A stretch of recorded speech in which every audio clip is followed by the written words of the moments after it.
How are you, everyone? Welcome to Awaken Hidden Truth with Scott Lenville. Hello, Scott. Hey, pbince. I guess, I guess that you are still co-creating new ways of doing things, Of like course, today. of course. What do you? Where do you? Now, here's an interesting question. Without thinking about it, without pondering it, trying to make up your mind. In fact, don't even use your mind, and don't feel emotion about the answer. Just respond. Where do you think we should take, or where should we go for the benefit of the people who will ever hear this recorded radio show on planet Earth? In fact, who will hear that and watch this radio show off planet Earth as well. Today I feel so very happy, and with the colors, your colors and my color of the tops, I feel so happy. I want to take them to Heal Expansion Ray Academy and meet with Source. Indeed. It's a lot to ask for people that don't even know the first step, which is not revealed on Earth through its religions or on the internet for the most part. If they really want to know and embrace and be conscious about a greater God, meaning they have to get off this planet, out among the stars, out in the galaxies, and into the other dimensions to embrace the thing they claim they worship. But you know what? Without knowing anything about it on Earth. Really not the first thing. All they've got is faith. Faith is good, but it's a terrible place to end. Faith should lead to direct experience. That's enlightening for people. It helps them know how to respect all life in the entire grand multidimensional creation.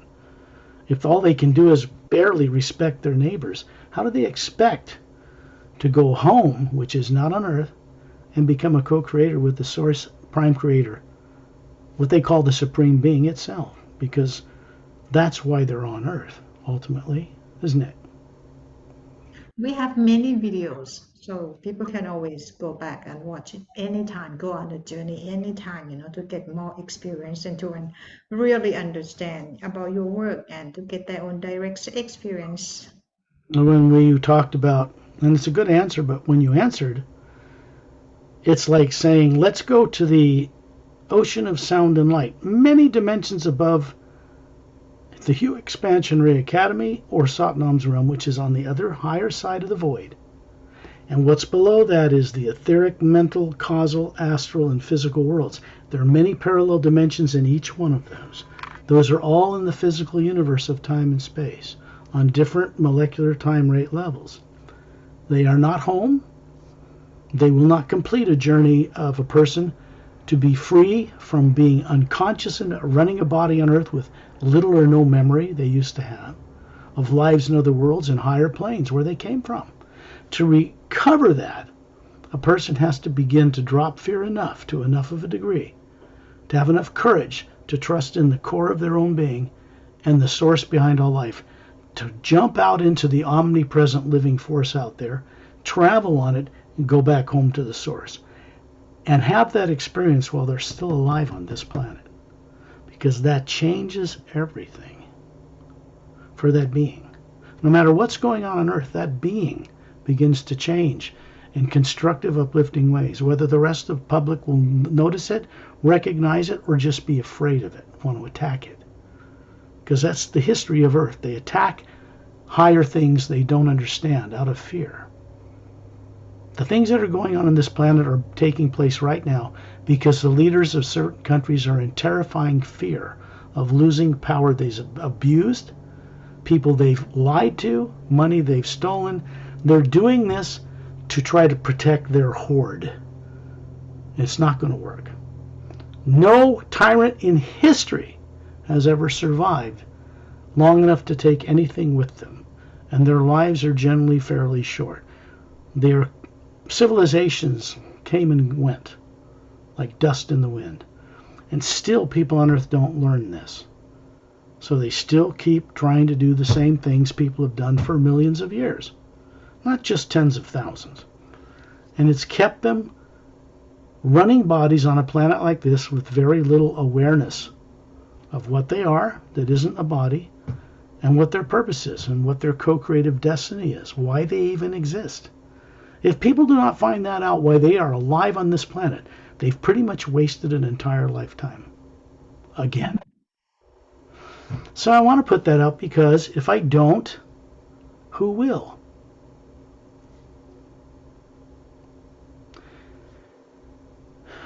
No one can force anyone else to wake up, to be enlightened, or to be free of the illusion of running a human body on Earth like it's who they are. When everything in life around them shows you how temporary that is and that all the people they love come and go. They can't stop the body dying. They can't stop when they move on. People see it and watch it in their pets, their loved ones, all day long, all over the world, and they still don't learn anything from it. And the reason is because from the time they're born, their parents and their teachers and their religious leaders and their political leaders, in their own fear, cannot teach them what they do not know. So people stay stuck and afraid of what lies beyond the earth, what lies when you beyond leaving your body, which people do every night and are terrified to bring back awareness of what they're doing because they've never been taught from birth to accept it as normal. How can you get across to a world of human beings as backward as they are on Earth right now? Such things as it's normal to leave your body while it's alive. You do it every night when you put the body in the trance state called sleep. Of course, without realizing that's what you're doing. Now, how do you get people on Earth to realize that this is not the only life or first life they've ever ran a body in? How do you get them to let go of that ignorance? How do you get them to let go of fear that if they leave the body, demons will get them? Because they're taught that by even more ignorant people than they are. People more afraid. And they don't realize or trust the energy that's out in space. That's out in all that black area they see in a Hubble Space Telescope picture or image is infinitely more vast than little galaxies that float in it here and there. It's just huge. And to a being out of body outside the Earth's atmosphere, where there's no negative atmosphere, no negative nature, it appears like a white golden light everywhere. It's omnipresent. It's toroidal. It's zero-point energy. It's the energy of the universe. It's living spirit. It's the living power force of the universe. And every being running a body is comprised of that energy. That's not nuclear. It's not atomic. There's no DNA. It's not RNA. It's not fission or explosions or radiation from the sun or the explosions on the sun or black holes or gravity or infrared ultraviolet and X-rays. Those are all just energies of light in different frequencies that run through the physical dimensions of time and space. Everything changes when you get across the void. What's the void? Well, that's this barrier between the higher heavens and the lower worlds of time and space, where negative and positive things rule and trap beings there. Because most people imagine in opposing ways inside themselves. They've been taught incorrectly. They send out positive love for their family and their future and success, and they send out fear of the present and the future. And so the two energies are diametrically opposed. Short circuits the energy that comes into people and grounds it to the earth. It doesn't hurt the earth one bit, but it keeps people trapped in ignorance and unconsciousness, in amnesia on earth. That's the problem. There are massive numbers of beings beyond the atmosphere of this planet, in other dimensions, in other worlds, in other galaxies, that have the technology and evolution to solve the problems of Earth. Whether it's disease, age, consciousness, being able to leave their body, learning the ropes, how to do it. For many people outside of Earth that travel among the stars, this is common knowledge. They grow up with it. It is not like Earth. And Earth is an enigma because people on Earth come from all over the galaxy. The races represented on Earth, all the different races, different skin colors, they never evolved on this planet. That's why there's so many on one planet. They were imported here, left here, in cycles of time going back 65 million years to the end of the dinosaur age. And people don't remember any of this. There's no history books about it. They were destroyed when the poles of this planet flipped 100,000 years ago and continents sank, new continents rose. Certain beings kept records of all this. Certainly extraterrestrial races did. Unfortunately, the religious training and practices and political manipulations of power-crazy, fear-driven people have classified and kept away from people the very things they need to know to make this world a paradise. You can't have it both ways. You're either honest and tell the truth, or you're a dirty, rotten scoundrel. You're lying to everybody and justifying that it's a good thing for your own ego trip, for your own power. Because people are afraid to let go and trust the greater universe. If they could, then all the attempts that have been brought to this planet from wonderful extraterrestrial races to change this terrible direction, leaders of this world are heading this planet, have been turned down time and again. So they try to develop weaponry to defend themselves from people out in the stars who are so much more advanced than them, they fear them. They want to have time to develop weapons to protect themselves from people who wouldn't attack them in the first place and never have. They don't stop to think about how stupid they are to fear things like that, who when they've shot at them and even shot ships out of the sky very rarely, or tried to target them with laser weaponry, they've never been retaliated against. By rights, that's an act of war. Another race, another galactic civilizations could have come here and just taken away these governments from these idiots and taken this place over because they don't deserve to have the phony free will they think they have to abuse. People think they're going to play in space among the stars. Man, are they in for a shock. They are never going to be allowed to play freely among the stars, amongst other races, because of the way people are at each other's throats. They're trying to develop technology to destroy things and to defend themselves from evil aliens. Obviously, whatever bad aliens are out there have been kept from taking over this world, but not by people on Earth. How much does it take for classified leaders and people on this planet to get the message that they are not being targeted for world attack and domination from outside this world? It starts with a simple trust, and it's scary for people to let go and trust. To disclose the truth is the only way there is for people on Earth to ever get free of the trap they've created for themselves that binds them to this world in ignorance. There is no other way. Either they tell the truth or it will be done for them.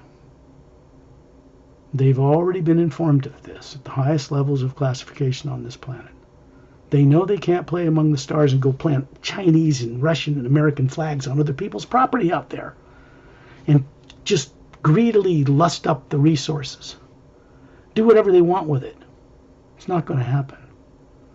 Space is already occupied by much more advanced races, predominantly than Earth. And they're kind. And if we want to avail ourselves of their technology, spirituality, their enlightened way of understanding the one energy that's out in space, which people pray to and call it divine spirit without knowing what they're doing, that's a living conscious energy. Most people just want to get selfish things from it. They don't cooperate. They do not become the caretakers and custodians of this planet like they should be. They should be taking care of this environment. They're showing that they have absolute distrust and fear to not care for their own world, to go about mindlessly thousands after thousands of years until they either destroy it again or the planet flips its poles and wipes everybody out and starts over, which it can do, and it has done many times. That was recently stopped so that it doesn't flip anymore by beings and things not of this world. Or we'd already all be gone here. Forget nuclear war, you wouldn't even need it. There have been many instances where People attempted to launch a nuclear war, and their launch computers were shut down in silos all around the world. Very highly classified. There wasn't anything people on Earth could do about it. And yet nobody followed that up by attacking or doing anything. They just shut them down to say, look, you guys do not have the right. No matter how ignorant as you are, you don't have the right to launch such things on each other and destroy life here. This is not your planet to do what you want with it. And beings from outside have already prevented us from destroying ourselves many times. And they've never tried to take over governments here. But I can say this. They have been told they have to disclose fully, or it will be done for them, whether they like it or not. People on Earth do not have the right to annihilate themselves and harm life they do not even know exists in parallel dimensions on Earth, through interdimensional doorways, and life in other worlds. This planet's people have no such right. There are trillions of beings out there that outvote us in that regard. When this planet grows up enough to understand they have to take their place among, humbly, not like a doormat, but humbly amongst great beings and wondrous technologies that can benefit us, they will be given to Earth and its people at no charge. There's no money, no gold involved whatsoever. This is contrary to the way people believe in their fear on Earth and run this planet. But yet it's the way this planet has to become one day if it's going to survive. Or it'll just be washed clean again. And beings will bring humans and other life back here and start over again. What is important for people to know today is that this has been done many times on this world already. Long ago, millions of years ago, there was a nuclear war on this planet. It's not new. Back then, benevolent beings from outside stood by and let it happen, and they paid a price later because we're all connected. And many of the beings that were destroyed in this world were relatives of theirs and people connected, even if they were unconscious on this planet. It's because of a consciousness liberating change that's taken place among beings in the greater God that live out beyond Earth that has made it so that we haven't been allowed to annihilate ourselves. That has made it so that the radiation from Fukushima coming to the western coast of the United States at 60 rads and climbing measured disappeared one day from the oceans. None of our governments on this planet did that. They learned nothing. Well, I can't say that. Some of the people in the highest levels of classification learned something from it, but they're surrounded by peers in fear, and they're afraid to get off the old dishonest lie is a good thing. Think about it. They really think that lying and dishonesty is a good thing. It's negative. It can do nothing but produce negative results now and in the future.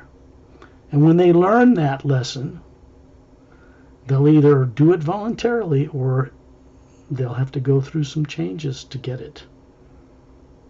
Because no one out in space is going to tolerate this planet stepping out among the stars the way they are. This universe, this solar system we live in is quarantined for our own good. Because people on Earth are insane, dangerous, destructive. They're not good. They won't even get along from one country to the next, one religion to the next. Are you kidding?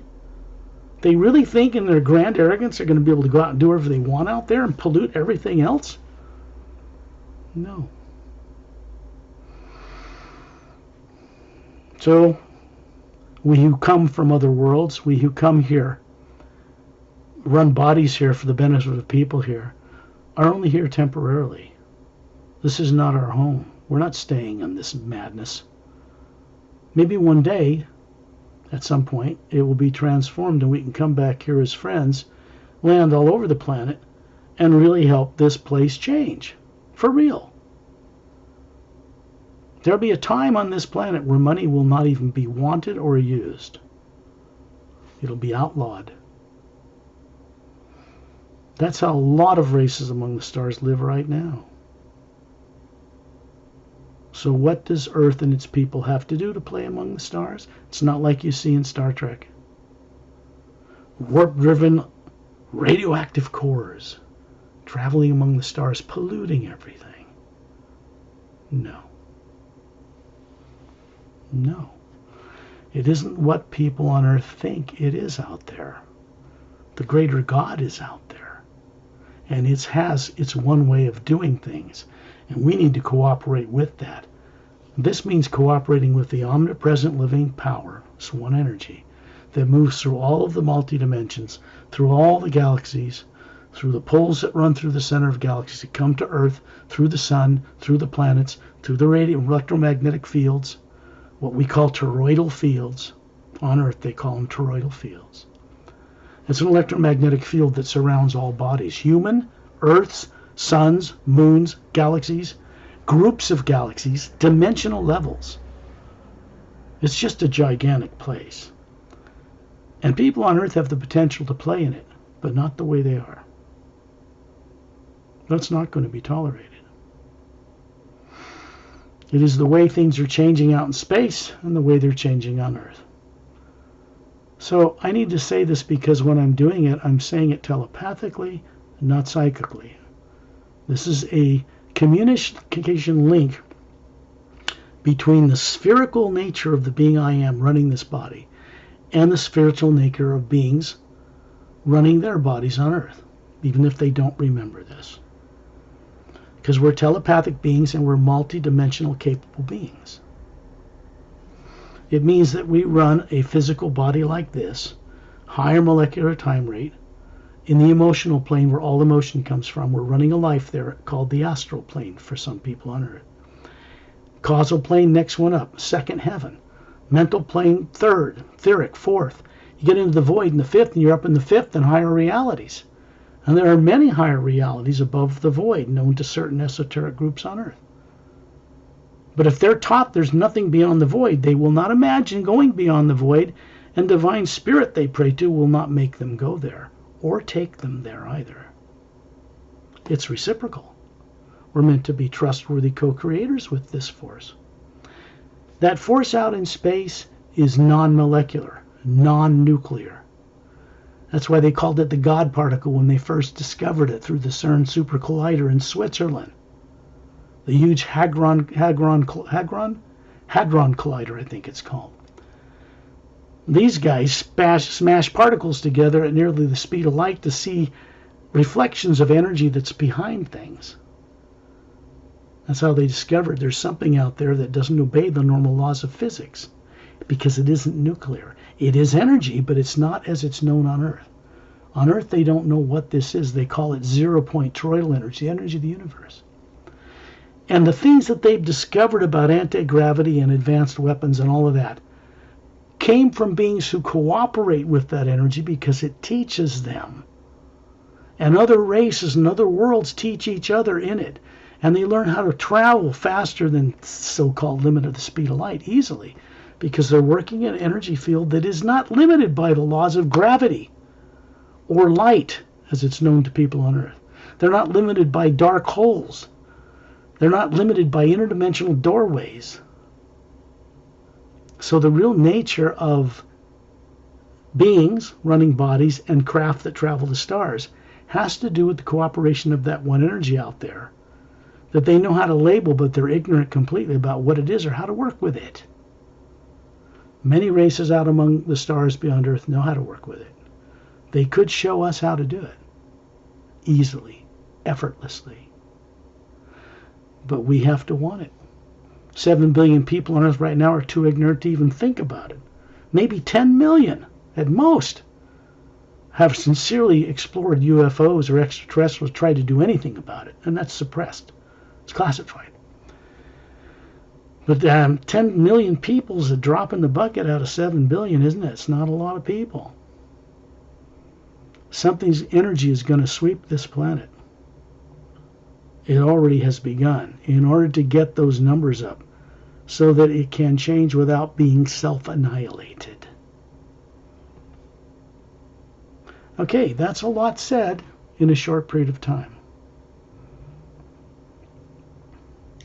Thank you, Scott. I was I was one of people on earth that I was stuck in like financial, love, life, in economics, in everything, like I have no way out, and I try to get out. And then when I try to get out of these problems around me, on internet there are many news about extraterrestrial, about the planet outside. But then I met you. You are the first one and a real person that really take me, and many people now to go on the journey to experience above the void, and where we are when we always with source, and that comes to start, not come to start. That happens to me that I start to recall who I am, and my experience in many, many lifetimes, and I become very, how you say, enlightenment. Are you still there? I've had to do this because of my agreement with beings not of this earth. I've had to do this for the most part without charging any money for what I do. I do sell books. 4 books: The Sayre's Agenda with special techniques at the back, The Emerald Doorway, the first book of the Parallel Time trilogy, and Guardians of the Ancient One and Journey to the Center of the Universe. The 2 second and third books of the trilogy are all published now worldwide.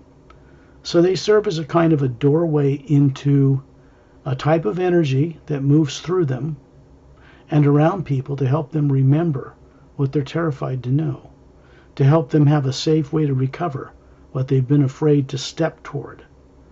There has to be a way provided, some kind of protection, some kind of training, some kind of instruction that allows people to let go of the subconscious influences of what they call the subconscious mind.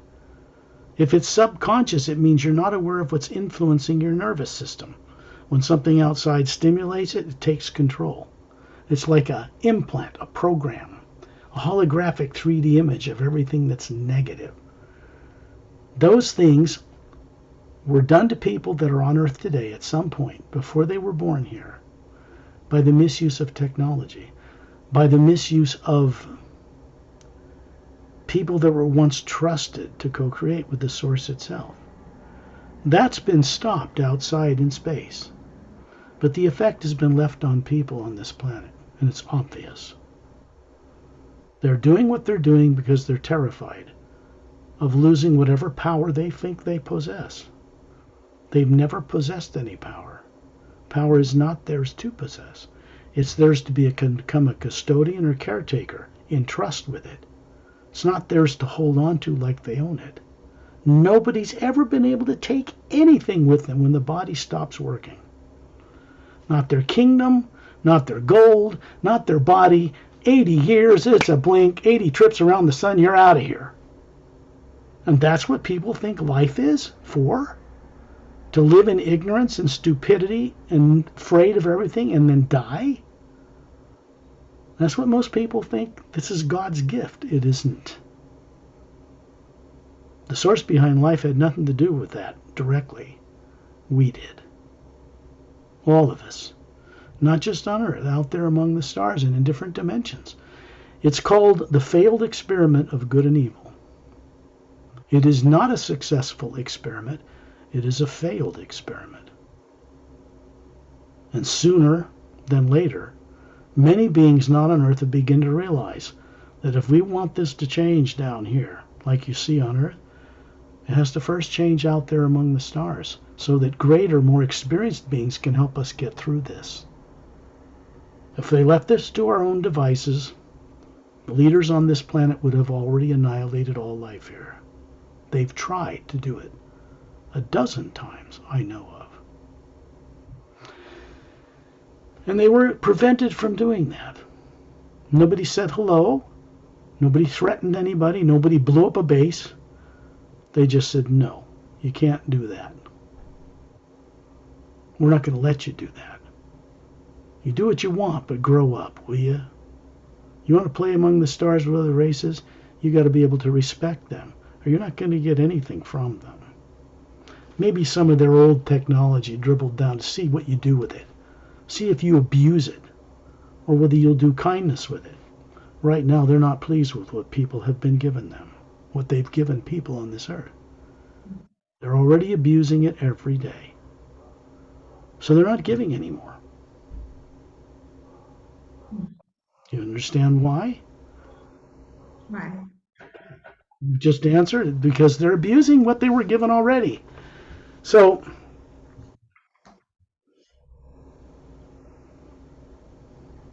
there are beings who govern and guide and protect the doorways between dimensions. Some people on Earth call them portals between realities. Mechanical in a way, but in a higher science than is known on Earth.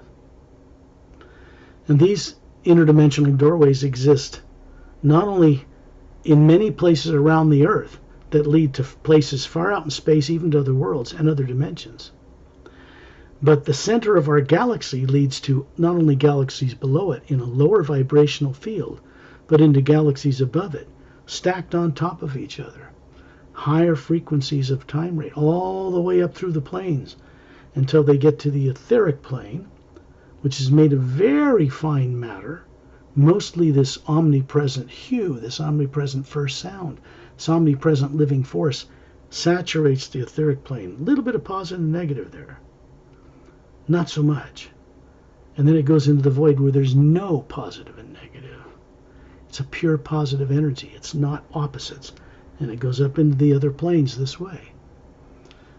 Our home, meaning the beings that run bodies, everywhere in creation, everybody on Earth comes from above the void originally. They've long forgotten this. Terrified to come face to face with what they call God, because they feel guilty and ashamed because of how they've behaved. So they got to let go of that first, because beings are willing to respect them despite what they've done if they'll let go of doing it anymore, and then bring them back up. There's a training that's going on here. It is not openly revealed on Earth through any organization or government or religion I know of. Not completely. Because people abuse it. They just do. Proof is in the way the world is right now. You can see it every day. And people think that this must be God's will. This is the way it is out in the grand universe. For the most part, it's not. Can you imagine what people on Earth will be like when they discover this? When they're not lied to anymore? When their own governments get up the courage, get off their little childish, egotistical nonsense and tell the truth? Trust and courage in themselves and this one power out in the universe just a little bit for once, that has never attacked them for all the abuses they've tried to throw out in space already. You'd think they would have learned something by now. Unfortunately, when people are driven from programs in the subconscious arena of their being they don't even know exists, they can't listen to truth when it crosses their path. They don't hear because it makes them afraid of it. It plays on their nervous system and they react defensively. So, when we go on these journeys, I lay out some groundwork first, but it's not words like people think it is, coming in out of a body where I am in the United States to you in Thailand to be put in a recording that I'll record on my end and send to you. There's never any charge. You put it on your YouTube channel. That's how it's been for years between us. Correct. So I sell books. Are they the most popular books? No. Are they New York Times bestsellers? No. Because when people first cross paths with them, it scares them. There's nothing harmful in any of it. It's only uplifting and life transforming, and it goes in the right direction. But they're afraid of it. This is so true, Scott. Life transforming. People who read your book, who touch your books, they get new experiences that I can confirm from my end because I work with Thai people with your work with the heal, Whoever connect with the heal, they have amazing experience, They report me, they send me all the messages all the time. And then some people look at that, envy it, and they want to try to get control of the hue or the person who takes people on these journeys beyond Earth. They do not understand what kind of background and training was required for me to do what I do. There isn't anybody on Earth that can do what I do. And they don't deserve to. They haven't earned it. They would have to work with a vast number of beings they don't even know exist out in the universe in order to do what I do and get their cooperation. They would have to do this. But in people's fear and ignorance and just pretension, they try to use other people to get them on their side supporting what they do. They should be humble enough and respectful enough to learn first, to awaken a little bit more first, get a little freer, to help out, to co-create with people like me and others who I represent that are not on this earth. Master teachers people haven't even ever heard about here. Ever. In its history. There are a few master teachers I know that have physical bodies that have been immortalized, and they're able to utilize them and station them on Earth, but not in the dimension you're used to. They're in a third higher parallel dimension of the physical universe, 144 of them, before you even get to the next heaven. There's a barrier between them. And they do that because they're able to do certain things to try to keep us from destroying ourselves to the best of their ability. And they contact people secretly, never openly. They don't form a church. They don't proselytize. They walk around hidden, invisible to people on Earth for the most part. Because people on Earth are dangerous and destructive and fear-driven and not balanced and not normal and not as loving as they pretend to be. So, the omnipresent energy that we speak of can be symbolized or accessed through the first half of the word human. Human was not a word that was invented on Earth by English people, Europe, the Middle Ages, or anything else. The languages you hear on this planet were originally devolved elsewhere and brought here, imported from other world systems. That's why they're so different. The little bit of evolution that's taken place between Italian, Spanish, and English, and French, and all of that, and Russian, Chinese, are from other world systems, and they've crossed between each other a little bit on Earth. But they remain distinctly different, too. The races on Earth are representative of vast world systems, most of which have binary or trinary sun systems and no polar ice caps on their planets. It affects the DNA and evolution of beings like bodies that are human and others. So the beings who run them, not the bodies. Beings run bodies. Bodies don't run beings. Beings are not bodies. Beings will never be bodies. These are a type of machine that we run for a short time, and then they wear out or stop. They're not normal on Earth, because 80 to 100 years is absurd. A normal human being on the nearest star system lives 1,000. This has to do with the tampering with the genetic code, the genomes on the DNA, the twin strands, shutting some of them off and manipulating others, so they could control slaves when they brought them here in the ancient past. By beings who live a couple hundred years less than humans, to dominate them. This was the misuse of technology, particularly that was employed before the end of a great war in our galaxy that ended over 500,000 years ago. There's no wars out there. There's no warfare taking place in space. None. That's made up by people on Earth who use fear, who are driven by fear, to think it must be like that out there because it's like this on Earth. There's no evidence, never has there been any, that any race that's come here has tried to attack and take over this planet from space. There have been reptilians and greys and other beings that have come here under treaty and abused their privilege And they've been kicked out of here. Not by us. But their forces were never allowed to come here and take over, or we wouldn't be having this conversation. So it's time people on Earth start to get this in their heads. There isn't any force out there that can attack the Earth that would be allowed to attack the Earth and take it over by force. They're going to get it sooner or later, and then they're going to let go enough to start to tell the people the truth of what they know about extraterrestrial life, that they've classified higher than the hydrogen bomb, to desperately keep it away from the masses of people, as if those fear-ridden people are more self-righteously elevated to know what's good for everybody else. They don't.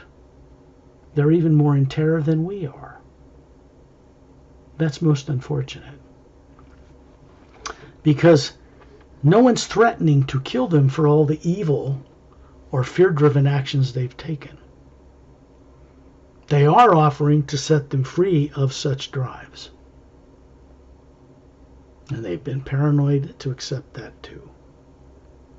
Nobody's forced it on them. There is coming a time, though, coming up, where this decision, this protocol that was distributed to the leaders of the world, particular ones in particular, that spells out that disclosure must take place or it will be done for them.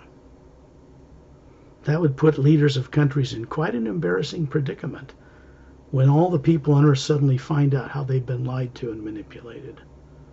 They're not going to be happy.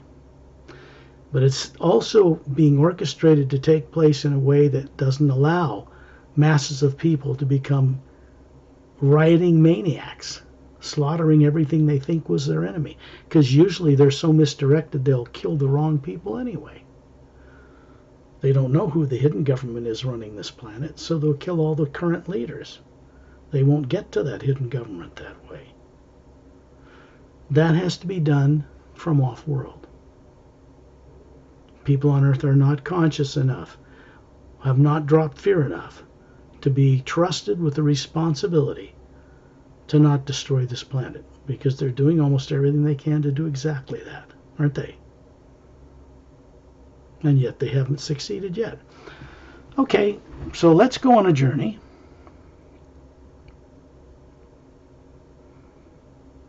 The reason I take the time and trouble to speak this is so that the information that is true that I've shared will wake up within each being at some point, because they already carry the truth within themselves, even if it's buried below subconscious fear. It's still there. It cannot be destroyed. It's part of the nature of the energy that makes up each individual being. What advanced extraterrestrials call Atma, an atom from the source itself. And it is spherically shaped. It has a white core and building layers of spectrum of light, little teardrop layers, teardrop-shaped self-effulgent, self-luminous lights in a certain thickness. And it goes from white into white, golden, yellow, and it eventually becomes orange, and then green, and then blue, like the colors of a spectrum rainbow through a prism. And then lavender and violet. There's a golden energy field of white light surrounding it. Each being, each soul, looks like this, not like one of these. They got that all wrong. This is not made in the image of the Supreme Being. It's not one of these. This is one of many types of forms that one of the Atmas, the souls, can run. The only reason this body moves is because there's an energy being projected to it from the core of the spherical Atma, or it wouldn't run at all. It would drop dead. Bodies and brains do not run themselves any more than your car does. And until you get in it and turn the key on and start the engine and then imagine where you want to go, that car will not go anywhere. That's the way beings are in running bodies. It's a very good analogy and also an accurate one. The first half of the word human hidden in plain sight in dictionaries of the world in any language. is something that was set up as a missing word in written books on earth. Not a written word, not a spoken word, but a first sound. And that first sound, from the realities above the void, brought into creation everything that we have, and so much more than people on earth are yet remembered or aware of, dealing with multidimensional levels of the creation itself. And there is this sound running through the entire thing on different levels, supporting good and bad and everything in between. Unbiased, unjudgmental, just supporting it. This is divine spirit. This is what people pray to. But the real secret to working with it is to imagine in it productive, constructive, uplifting things, because it is a co-creator with individual spherical beings that run bodies. And it is the one power through the entire multidimensional creation that manifests what we imagine, good or bad or both. So it greatly benefits people on earth, or beings anywhere, to learn the discipline and the purpose for choosing to imagine only that which is constructive and beneficial. To themselves, yes, but to all life as well. And to do it on a grand enough scale so a person becomes liberated or free from the snares of maya or illusion, the unconsciousness in bodies, living lifetimes without remembering very much. The key to removing that kind of block from each being is to begin to show the source behind all life that you're capable of imagining kind things, and you refuse to imagine negative things. You step away from the masses. You step away from being caught up in a mass frenzy of fear. It doesn't matter what the rest of the world is doing. For a being such as this, they begin to be enlightened or awakened or unfolded to recover what they were made to forget long before they were born on this earth. When I send out the hue, I do it in successively higher tone levels to make connections between different dimensions. And so I will eventually make a connection with what's called the Atma plane, the first heaven above the void, known to certain, like some Buddhists and certain esoteric groups, because there are many higher realities above that. They aren't material planes. There are no suns or moons or stars up there. But there are places which are suspended and held in place in energy fields by beings. No negative nature whatsoever can be brought across the void to those higher realities. It cannot pass the void. That is quite impossible. So if people insist on being this way, they will be locked in the lower dimensions of time and space until they get tired of that nonsense enough to begin to let go of that silly behavior. It's just that simple. Things are changing in the multiverse and the high worlds, and so therefore in the lower planes of time and space they can now also, for the first time, be altered for the better. Imagine someone you love and respect. You're grateful they are in your life, a person, place, or thing. It can be a woman, it could be a man, it could be a waterfall, a hummingbird, a Hawaiian beach, another planet with a beautiful emerald green glowing ocean. It could be anything of a serenity of being image. Something makes you warm and smile inside, a child's smile, the beautiful eyes of a kitty or a dog looking up at you with trust and love. And this makes a certain connection through the pineal gland in the center of a human brain for people on Earth,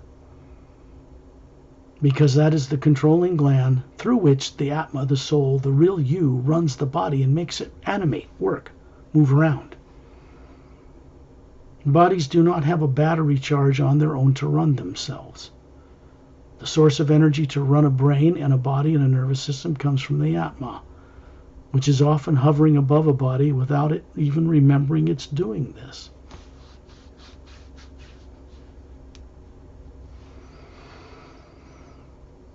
Imagine this someone or something that makes you smile and warm inside. Hopefully you sit down in a chair, close your eyes, or lie down on a couch or on a bed and close your eyes or on the floor. Take several deep breaths. And all you're going to do now is use what you all know how to do well on this planet, daydream. This is the idle ability to imagine being somewhere else than where you are. Most people think this is being made up in their brain. They call it fantasy, and they think somehow that brain cells with little nerves connecting them could actually create a motion picture camera showing you a projection on a movie screen in your brain so you can imagine things. This is not true at all. People imagine things from the core of their being running that body, and it connects out into the first sound behind creation, and you actually see in other realities what is taking place there. Well, this kind of ability scares people on Earth because they've been taught to be afraid since they were born. And so everything is looked at through fear instead of serenity of being, instead of childlike wonder like it should be. You just imagine yourself as a spherical energy source, call it solar atma, whatever you want, hovering near the ceiling where you live, looking down on your body, resting comfortably there. The eyes are closed because it shuts off all light frequencies coming into your brain and body from the outside world. The atmosphere of Earth is impacted with and just, how do you call it? Full of negative fear and emotions and thoughts and deeds done by people to each other and to animals since this world began. They are all contained within the enclosed atmosphere that surrounds planet Earth. They never leave. So people are in some ways exposed to all the nasty deeds that have ever been done, even the good ones as well. And they pick up on them and sometimes in this life reenact things they never even were part of. In Rome, or the Mayan people, or the Sumerian people. They don't understand they were part of this past. The first thing to remember, and the most critical one I can impart to any of you, is that no human being ever evolved on Earth in the first place. Not one, ever. Human beings and all the different races represented on Earth originated out among the stars, usually on planetary systems circling binary and trinary star systems. Astrophysicists and astronomers understand that the predominant nature of most of the suns in our galaxy are either 2 or 3 that planets circle, not one like ours. And we have a moon, barren, no atmosphere, that does not turn on its axis and always shows us the exact same face as it rotates around the Earth. This is not normal. It is not natural. The gravitational pull of the Earth and the Sun and the other planets should at least have it turning in some direction, but it does not turn at all. This is not normal. The history of why that is something people on Earth have the ability to wake up one day and understand. Just like they have the ability to know what and who the supreme being, the source behind all life is, and to respect it and themselves, and to be able to converse with it, communicate with it, travel to it, visit it, go to and come from such a place, even while they're running a body on Earth. There is no being on Earth that will ever be able to do this if they do not hear about it or explore it, or at least try to remember. You are near the ceiling looking down on your body.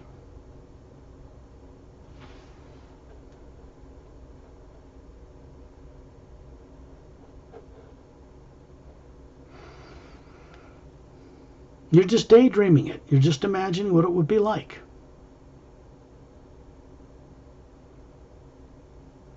And then you imagine being at 10,000 feet up in the atmosphere of Earth, looking down over the city and countryside where you live, because you all know what it looks like. And you notice that you can see right through the roof of your house, your home, your car, wherever you are. If you're out in nature laying on the grass, you'll see there is you, a spherical being, hovering above that body, looking up at it. And then you look down at it from the being you are, and you see the body looking back up at you. And you look around and you can see that whether it's day or night, everything's bright and lit up like daylight, because you as a single being are lighting up the countryside and the atmosphere.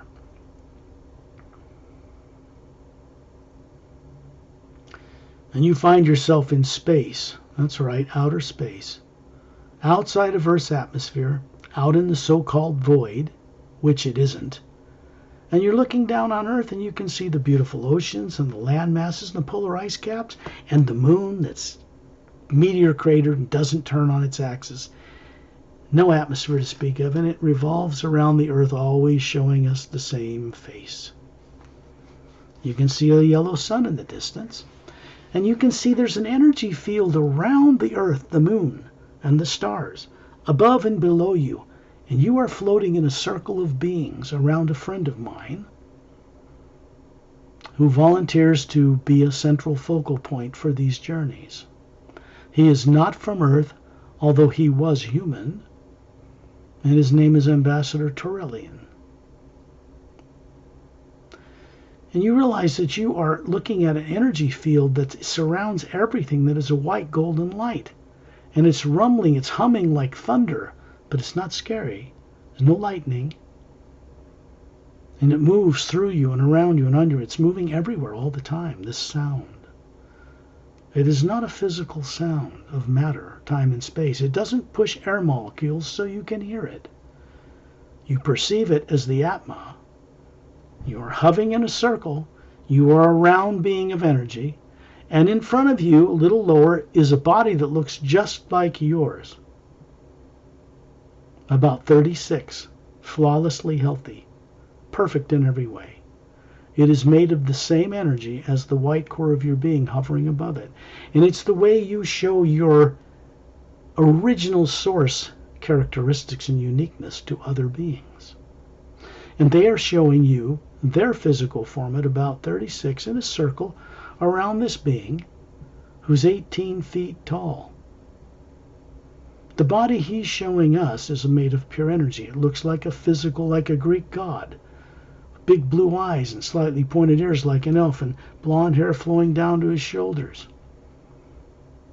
Standing in bare feet with his two thumbs up with a golden white light, a sphere of energy around each of them. He's simply radiating this out past us in a sphere around us, a kind of a protective field. And he acquires this energy from a place above the void called the Atma plane, from a specific fountain there. The body he's showing you was what it looked like over 1 billion Earth years ago. It evolved with a race called the Seres, spelled S-E-R-E-S, but pronounced as if it was spelled S-A-Y-R-A-Y-S, Seres. They are much older than any races in this galaxy, and yet they were human. They had 12-stranded DNA. And they immortalized their physical bodies in a special way back then by dematerializing the molecular bonds of the genetic coding, storing it in a teardrop in one of the first layers around the white core of their being. And when they want to manifest a physical form like he's doing now, they draw on the omnipresent living hue that surrounds us in space and manifest it so we can see it. It's the same thing all of you are doing. There's a difference. Torellian doesn't have a physical body anymore. He gave up the burden of running it and eating and excreting to be able to mock it up and create it at the spur of the moment, utilize it as needed, and then store it away again. This is a more advanced state of where we're all headed. So he serves as an example, a living example of what our potential is. The Sayrays were great scientists, genetic scientists at one time, and they helped bring into being all the different bipedal, meaning walking on two legs and two arms, and other races, some of which are not human, that fly and travel among the stars. And they helped many races on many galaxies, both in the astral, the next dimension or heaven up, and here in the physical, to bring about the types of forms you call human on Earth today.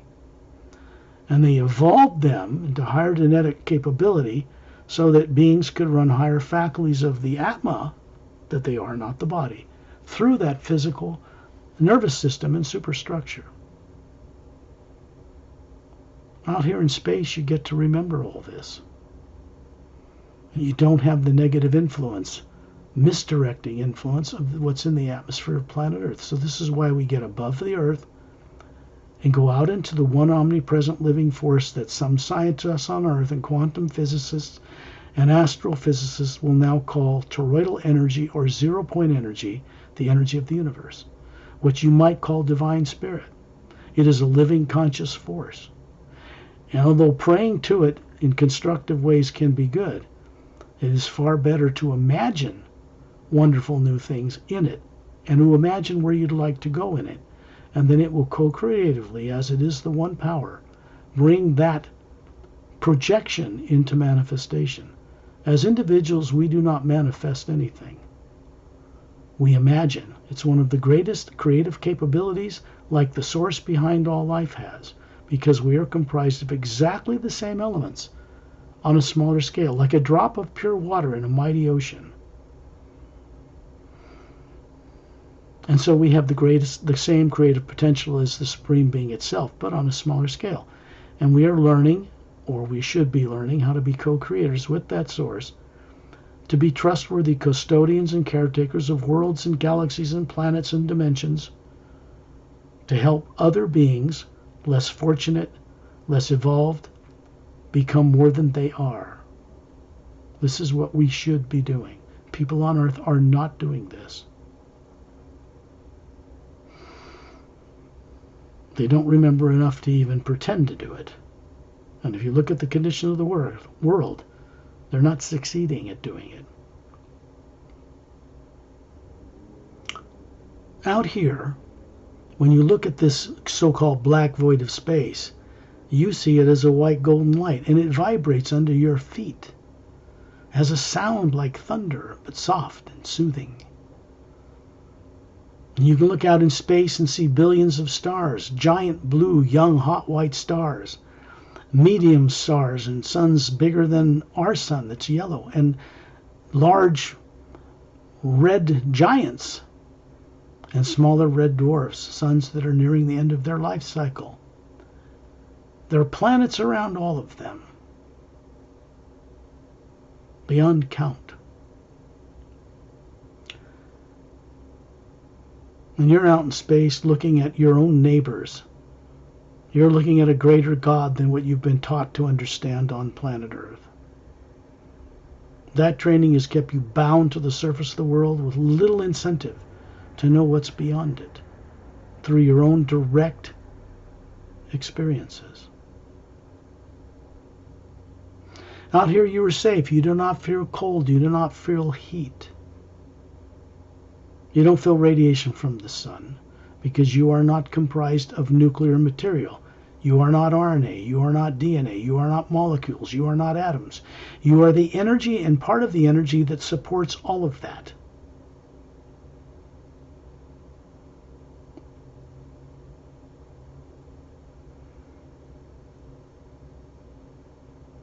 So much enlightenment can take place just by doing what we started to do here in this journey, going out above the Earth's atmosphere, meeting with wonderful beings that are safe, trustworthy, kind, and master teachers.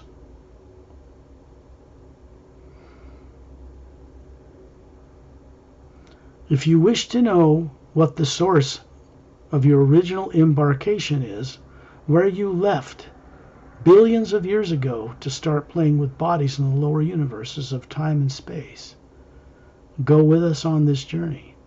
You are free to do so. You are outside of the atmosphere of Earth. You are outside of fear, programming, subconscious minds, because there are beings here, and you'll see more of them in a moment, that will help you keep that stuff turned off with your sleeping body on Earth. That's right, because your body on Earth is in the trance state called sleep, just like you put it in every single night. The difference is you're remaining conscious to go on this journey with me and others. The body remains safe back on Earth in a sleep state. That's right, you run it at a distance without any problem. There is no psychic, atomic or nuclear or weapons technology or extraterrestrial technology that can affect you or the link between you as the Atma and that body. It does not exist. The link between that body and you through the pineal gland, the center of the brain, is not part of time and space. It is not something that matter and weapons can access. You, all of you, as I have, will discover this on your own. That you are safe to go outside of your body. When that body dies, you're going to have to do it anyway. So why not get on with it now? What is the great reward for being able to do this? The fear of death goes away forever. Fear of the future ceases to bother you. And you begin to channel or outflow an energy that is benevolent and beneficial to you and all life around you.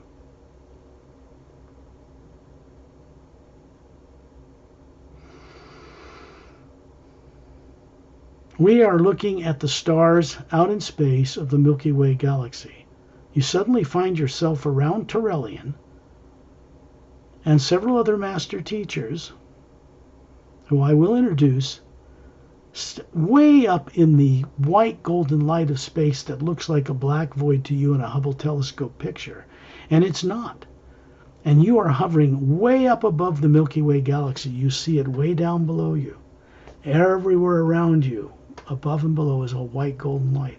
And in the distance to the left is the Andromeda galaxy, turning on its axis, just a little ways away.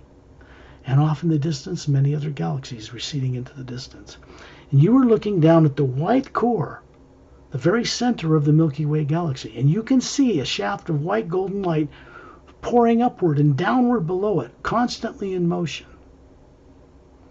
And if you look into that shaft of light and travel into it with Turelian, we're surrounded by a protective energy field, you'll suddenly realize you are now in the center of this energy roaring past you. You are above the middle of what people call a black hole, which isn't black at all except to human eyes. And we're suddenly shot upward, and we seem to be moving up through an hourglass-shaped tube, rotating clockwise. It looks like blue-green water, and it's brilliantly lit, and we're moving up through it as a group of people in a circle around Turelian.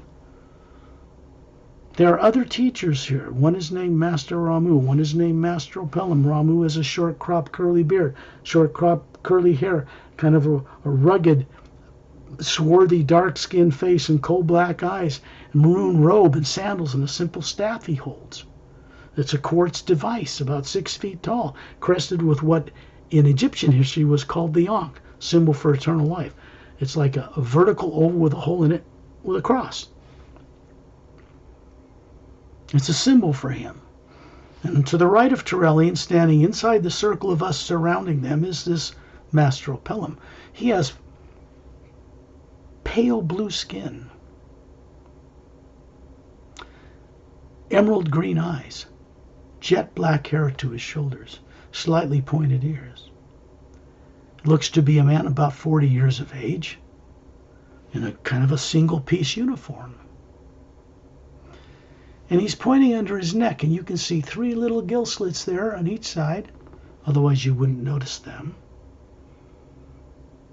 And he's opening his hand, and you can see little webs between them. Because this human species, on a mostly water-covered world, on the other side of the Milky Way galaxy, evolved with the ability to breathe on land or underwater.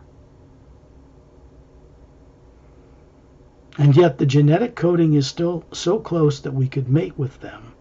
Not that they would want to mate with anybody on Earth, but they could. They are one of the most advanced crystal-based science people in the universe. And they were originally instructed by the Say race, like a Turellian, long ago in galactic history.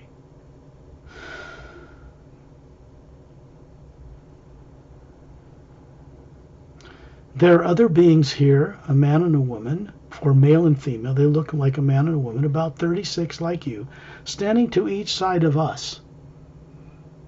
I'm in two places. I'm standing in a circle with you, and I'm standing next to Turellian's side, and the Atma I am is hovering above both, because we are multidimensional capable beings. And what you can imagine, when you imagine anything, you're actually connecting into the one source behind life and seeing it somewhere. The more an individual becomes aware of this, the more capable they become. And we're moving up through this hourglass energy tunnel, and up ahead you can see what appears to be, way up in this pale blue atmosphere, a white, luminous, diamond sandy beach that extends as far as the eye can see left and right. And we're fast approaching it through a kind of a pale blue void. There doesn't seem to be anything in this space around us. We look below us and behind us, all we see is this blue void. And way down low, a kind of an hourglass opening. And down through it, you can still see us hovering clear down around Turellian, outside in space by planet Earth. We are in both places simultaneously. And up ahead, you can see us approach this beach. And it's like this pale blue void is moving and crashing on the beach like a smooth curling wave of an ocean. But it is not water. The trees look to be like crystalline growths, organic tropical trees and fruit trees lining this beach, straight as an arrow. Way into the distance on each end, you can see that this beach begins to slightly curve. So you assume that this may be a circular place, massive though it be. And above the trees, these birds come flying out of the treetops, and they are about a foot long. They look kind of like a blue jay. They have a long V-shaped split tail and twin sets of bird wings, one above the other. Two sets, like a dragonfly, but they're a bird. And a beautiful beak and big blue eyes. And their feathers are like thousands of colors of the rainbow blended across their entire length. And they're speaking to you. They welcome you here. They have vocal cords. They are telepathic. They have photographic memories. If you look above these birds, you're going to see a spherical Atma hovering there, just like you see one hovering above each one of us, surrounding Turellian.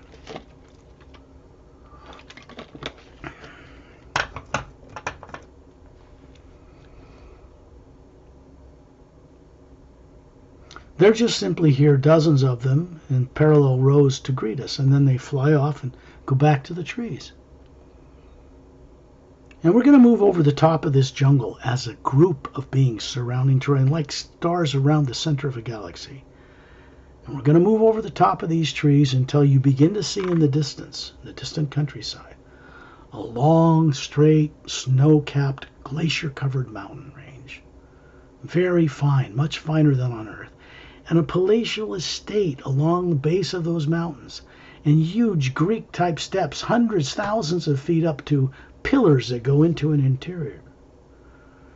And there's a brown moss-covered path that winds its way from the distance all the way forward until we come to and look down upon 100-foot in diameter, about white marble floor, and there's a fountain in the center of it.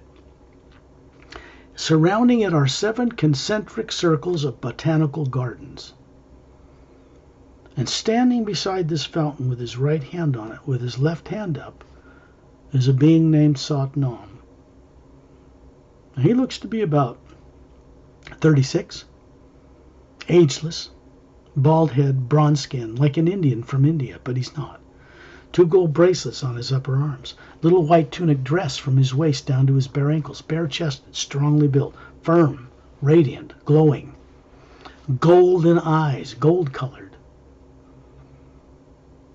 And the fountain is a statue of himself because it is a device. And it has him, like he looks now, standing beside it, standing on a pedestal in the center of this 15-foot wide circular scalloped white marble fountain.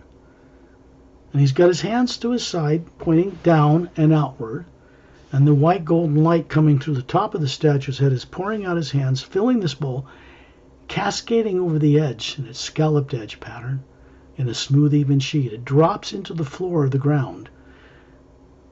There is surrounding it a white marble seat, flat, and scrolled legs, 12 of them. And if you look at this beam of white light coming down into the top of the head of this statue, first you look out into the countryside, he points that, and he tells you this is the land of the Atma. It is the first realm above the void, known to certain esoteric groups on Earth. There is no negative and positive nature here, no molecules, no atoms. This place is made up of beings who support and maintain this land you're seeing. There, when you look at the sky, it's a cobalt blue atmosphere. There are no suns or moons or stars or planets here. And we move up around Turelian and shrink, and we become right in the center of this beam above the statue of Satnam's head. And we move up through this other interdimensional doorway until we look up ahead at the very top of this funnel-shaped, clockwise moving blue-green energy field. You see this floating landmass way out into a much brighter cobalt blue atmosphere. That's all that's there. And as we come out the top and move toward it, you begin to see that this is a massive, floating, continent size. Well, it's not continent size. Call it several hundred miles across. And there's a white luminous beach surrounding the circumference. And in the center, 6 snow-covered mountain peaks. And to the west, there is a blue glass, transparent glass-like tower with a flattened spherical center that goes up to a minaret point. It's about 2/3 of the height of the mountain peaks. And at the base, it comes out of a white circular marble floor like the one that the fountain of Satnam sits on. And white roadways extend straight as an arrow like the spokes of a bicycle tire in every direction all the way out to that surrounding beach. Everything is botanically landscaped. When you look to the western roadway out to the western coast, you can see that there is a right turn shortly past this tower. It goes into a clearing that has a single 4-sided gold pyramid, white pyramid, gold crowned and quartz capped, sitting there. And to the left, a little bit before it, is another clearing that has like a grain silo, moonstone colored, sitting in one clearing, and a path leading to it. And as you go down this western roadway, you see there are clearings all the way down it and teaching facilities. And then you look down these other roadways and you realize the same exists all around the circumference of this huge, what's called the Hue Expansion Ray Academy. Nothing of a negative nature whatsoever can be brought here across the void. But you, the Atma, can go here. It's best to have a guide. It's best to have some of these beings you're beginning to be introduced to go with them on these journeys so you don't get lost out in the illusion of all the stuff in the worlds of time and space, and you can actually make some real progress. When you look inside this tower, this blue glass, smooth as glass tower, just at the lower plateau of the western, one of the 6 mountains, you can see that in 2/3 of the way up, it's got a flattened sphere, and there's another fountain inside it, just like the one in Satnam's realm, but this one has no statue of Satnam in it. There's just a shaft of white golden light coming down into it. And you find yourself with Turelian circling around this fountain in a huge interior that has 3 flat marble seats on 3 tiers extending backward, And there are thousands of master teacher beings, men and women, standing to greet us. They have their right hand out in greeting. It would be wise if you did this in return. The fountain has this shaft of white golden light pouring down into it, flowing over the scalloped edges. It vanishes down the shaft of this tower. It goes down into Satnam's realm, into the palatial estate, into the fountain in his garden, botanical garden, and it goes down through the void, and it goes down then into the lower planes of time and space, all the way down to the center of the Milky Way galaxy. And it goes out through the omnipresent you, through space, through time, through the worlds, through the suns, all the way back to Earth. From here, if you look, you can imagine and can see that we are still floating around Turelian in space outside of Earth. And we are also, at the same moment, floating in this Hue Expansion Ray Academy.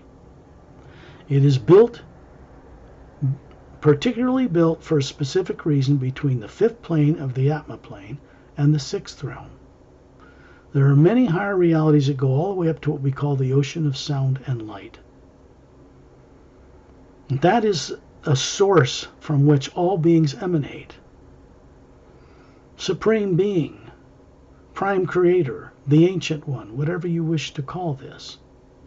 It is not a man sitting on a throne, nor were human bodies patterned or look like it. Human bodies are a separate creation that have nothing to do with the Atma or soul, which is round, which is why planets and moons and suns and stars are round. They are patterned after their creators. It should be obvious.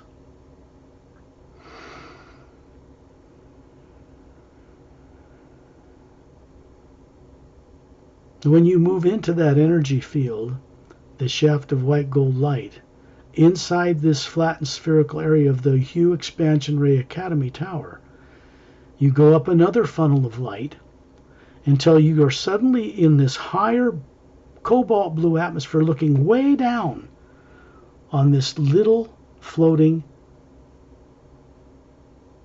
Hue Expansion Ray Academy, this circular floating landmass with a luminous white sandy beach. There's nothing else around it as far as you can see except this cobalt blue atmosphere. And if you look into the blue atmosphere, you can see the hue, the golden white light behind it, supporting it, sustaining it. And it comes from realms way up there. You look down and you can see 6 snow-covered mountain peaks. You can see there is a flattened round kind of land area between the 6 mountain peaks, and you suddenly zoom down until you're looking down in the valley between all 6 mountains.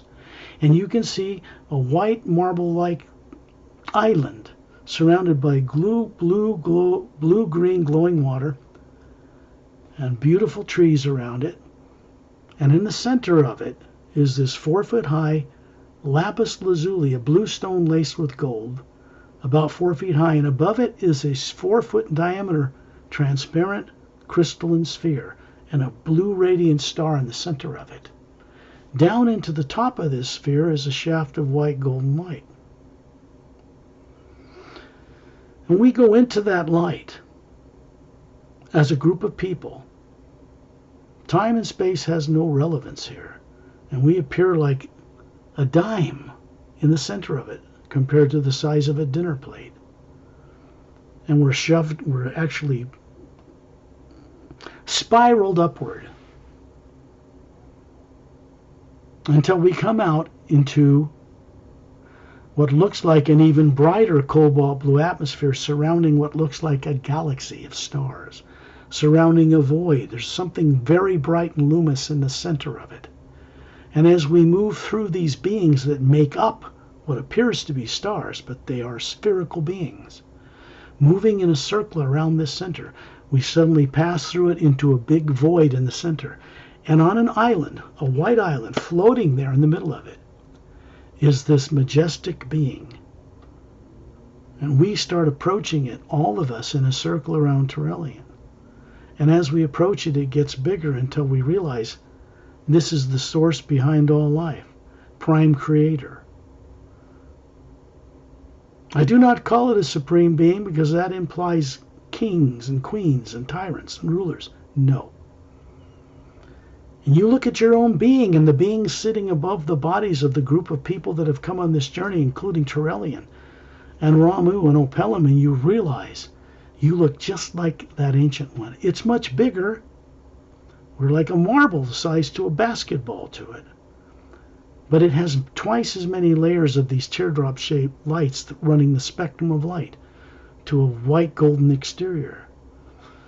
And as you're hovering here, Turelian moves us inside the space between each little teardrop that makes up this majestic being, this presence, this nexus.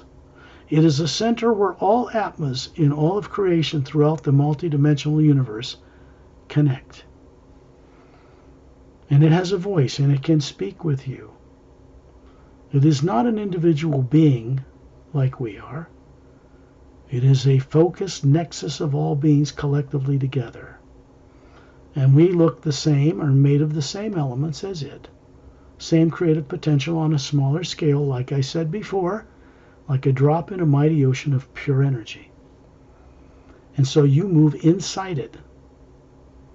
And you're floating as a sphere inside it, briefly. And then it shares something with each one of you.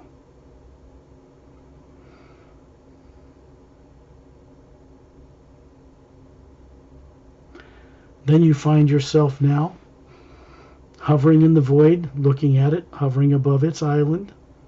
You find yourself now at a distance, looking at this universe of beings in this brilliant blue void. And then you find yourself looking down on the Hue Expansion Ray Academy, many planes below. And you look to the western coast. I like that coast for some reason. But when you look to the western coast, you suddenly look down and see your bare feet of this pure energy body that looks like you, wiggling your toes in sand which is glowing with white light a foot above the sand. And you look out and you see this ocean wave curling to crash around the entire circumference of the Hue Expansion Ray Academy. It looks like water. You can feel the mist on your face, but it is not water. It's a little bit darker, blue energy, like the atmosphere. It's taken this form for the aesthetic beauty and pleasing serenity being of the beings that work here. And you reach down and pick up some of this sand, and you realize it's made of little round, perfect, polished, transparent diamonds, glowing like a diamond. And they move in your hand. They go up the smiling face. You look up, and it goes into the white core of your being, the Atma, the soul you are, and brightens all the levels. This energy is to remember your life, to remember who and what you are, and your purpose for existing, which is to be a co-creator with the source, all the way up there in the ocean of sound and light, where we just were. And you find yourself moving out into this ocean with Turelian still surrounding until we're so far away from the Hue Expansion Ray Academy it appears like a small point and vanishes. Everything around us is this living, conscious, omnipresent, blue energy with gold-white light behind it. And you look down and see a vortex form. And down on the other end of this vortex you can see we are hovering around Turelian in space near the planet Earth with the polar ice caps and the barren moon and the sun. And then we're suddenly there looking up and seeing this vortex go back up to where we were at the Hue Expansion Ray Academy. And you find yourself suddenly looking at about 10,000 feet down on the where you live through the roof of your house, and you realize you're not only hovering in the atmosphere, you're hovering near the ceiling above your body. Both of those spheres are you, one being. And all you're doing is endeavoring to the best of your ability to bring the awareness of this journey through the pineal gland, the center of the brain, and extend it out and record it in the toroidal electromagnetic field that surrounds your body. You're also recording it in the toroidal or electromagnetic field that surrounds the being hovering near the scene, looking at that body. The energy is in constant motion. You cannot grasp it like you grasp an object. It must move freely. It passes through you for your benefit, and it connects to 3 pyramids that have been placed on Earth fairly recently. They're quite large, bigger than the one in Egypt. And they are stationed in the bottom of two of the Earth's ocean's deepest areas. One is inside a hollowed-out interior of a mountain in the Himalayas, and there's energy running between them. When you go into the one in the Atlantic Ocean and look inside it, which we're now doing, you see there's a fountain of this Satnam radiating light in the center of the interior of this huge pyramid. And that light is being projected out through the atmosphere to the core of the planet, and it connects to an even larger pyramid that's floating stationary between two stable asteroids in the asteroid field between Mars and Jupiter. It circles in the orbit of a planet, this whole asteroid field, at high speed because it was once a planet in our solar system. And it continues from there to pyramids that have begun to appear. They've begun to appear between big star systems out in that white light golden area of space we call dark matter. Well, they don't call it that anymore. They know it's not dark, they just know it isn't nuclear, it's something else. So they call it the God particle. And then it goes into the core, the black hole, the center of a galaxy, and it shot up a white shaft of light. And it goes all the way back to where we ended this journey before we returned. So when you look down on your body, be kind. Endeavor to recall all you were made to forget before you were born on Earth. Because that's what these journeys, this is why they exist. And then when you're ready, open your eyes. Wow. Good experience done today. It's got to go in.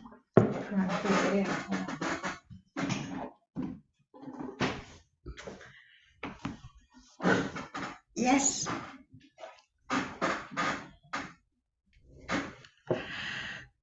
To get to understand your work and to get more direct experience, I would highly recommend to read this. I have 2 books with me, and maybe you will have to show 2 more books with you, Scott.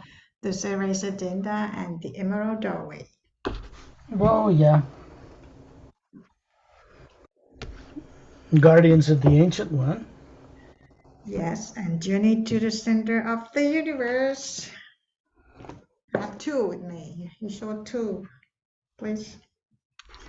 This is the Emerald Doorway. Now this is what you look like, the Atma or soul, that runs one of these. This is a different being named Etta. He's an old friend. He's not human. He's silica-based, and his species learned how to fly through the air and defy gravity on a water-covered world. That's where Master Opelum comes from, where this guy evolved. And he's a master teacher. He's not even human. He's cute, he's fiery, he's feisty, he's courageous to a fault. He's a lot of fun. This is what we look like on a smaller scale, running these bodies. This is a master teacher. That's Ramu with his staff. It's Melina with blue skin, black hair, like her father Opelum. There's Calum, who's a Caucasian male, but this is them 100,000 years ago, hovering above the oceans after the poles flipped, destroyed all of Lemuria, and a colony continent of Atlantis, 2/3 its size, centered over the equator on the other side of the planet. What was left was a small volcanic island. They became situated in the Bermuda Triangle area as new continents rose up because the old continents were destroyed. So that's this book. This is the second book, Guardians of the Ancient One, and there's Melina again, there's Etta, there's Master Ramu, there's Calum. A little more, and he's a creature you'll find about in the Cave of Fears. And then Journey to the Center of the Universe. Now this is a bad guy, but it reveals what happens to him when he gets his way and he's translated to the realm of the Ancient One, source behind all life, thinking he's going to rule in his stead, take over. But that's not what happens to him. So you'll find out about how he's treated at that point. I'm going to deal with the Ceres Agenda. This is a separate book. This is a mile-long cylindrical galactic alliance spacecraft. It's called the Galactic Interdimensional Alliance of Free Worlds. It is a mile long. It has a bridge control room here, one on the other end, identical. It's designed to travel through interdimensional doorways and cross vast distances of space. These are 30-foot in diameter scout craft the way they look today, 3 semi-spheric pods underneath, very sleek, surrounded by an anti-gravitic field. These ships enter through the center of the hull by raising their molecular time rate. That's adjusting the electromagnetic field that surrounds the molecules that make up their ship. They pass through the hull, right through it, and then lower their vibration and land in a hangar. There are no open launch bays in this type of ship. It's stationed in the ice rings that circle the planet Saturn in our solar system, and it's there permanently for now. It's quarantined in this solar system, not only to protect us from ourselves, but to keep bad guys from the stars from coming back here. And there's a series of techniques in the back, working with the hue like we worked with tonight, one for the prologue and all 29 chapters, that will greatly benefit people if they will apply them. This is about them having their own direct experience, leaping beyond faith into knowing. Okay. So, this has been recorded, and I'll type up the website addresses, particularly paralleltime.com, and it'll be there so when people find it on your YouTube channel, they can explore that if they wish to. I don't sell anything on the websites. There's no shopping cart. There are links to Amazon or Barnes & Noble or iBooks and that kind of thing for both paperbacks, hardbacks, and ebooks or EPUBs. And you can click on the links and go right to the right sales page for those online retailers and get the books if you wish. But I don't sell them. I don't ever take anybody's personal credit card information or financial matters at all. So just so it updates people on what's going on. Would you like to speak about anything else, Perry? Yes, here people ask me how I feel like or how it feels like to meet with Source or to be with Source. Today's journey I think can give the answer. You can have those who watch this YouTube, can get the answer, to experience by your own, on your own. And we could go many worlds, and we've gone to other worlds in our galaxy.